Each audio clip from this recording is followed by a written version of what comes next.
Hey guys, it's Stephanie here. And you know what? This year I'm going to be kind of revamping, revisiting, relaunching, whatever you want to call it, my YouTube channel.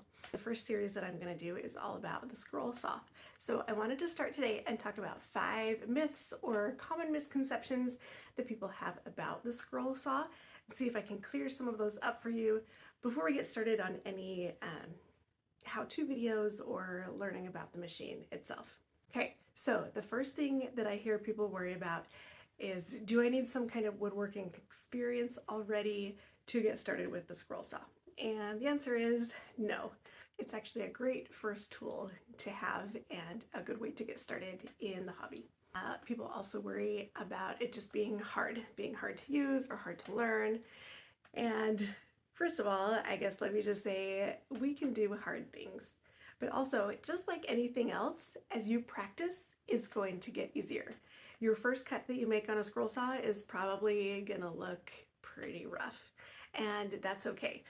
What I've noticed is that it doesn't take very long to start noticing a really big improvement. And so that can be really encouraging and give you the motivation to keep going, is when you see yourself getting better, and then you'll just practice and make even more and get better even faster. Number 3, people worry that it's going to be really expensive. Well, your one big cost, of course, is going to be the actual scroll saw machine. But another thing you can do to really cut that cost is look around locally and see if anybody is selling a used scroll saw. Sometimes after the holidays is a really good time in case somebody got a newer, more expensive one, say for Christmas, then maybe they're selling their older one and you could pick it up. Number 4, people worry that the scroll saw is dangerous. If you've ever seen any of my Instagram videos where I'm using the scroll saw, you can see my fingers get really, really close to that blade. But here's the nice thing. Since your hands are so close and right up next to the blade, you can see what's going on, and you have a lot of control over the speed that you are pushing the wood towards the blade, and all that control means that you're really quite safe. Plus, there's a little blade guard that can be installed that would keep your fingers away from getting up close to the blade anyway. And number 5.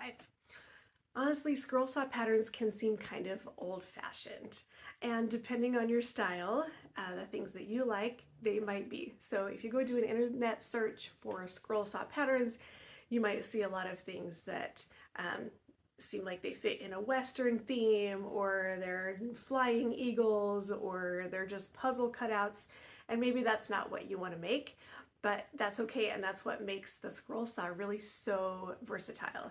You can pick your own patterns. You're just cutting lines and shapes and letters, whatever you want, with the blade. So one thing that can be good is to practice cutting out names or letters. You can find SVG files or other things that are designed maybe for a vinyl cutout and use those as your pattern to cut out with your scroll saw. Paint them different colors, layer them up. You'll be able to make things that really fit your style and things that you want to make. So I hope that this list kind of cleared up maybe some of your worries that you've had.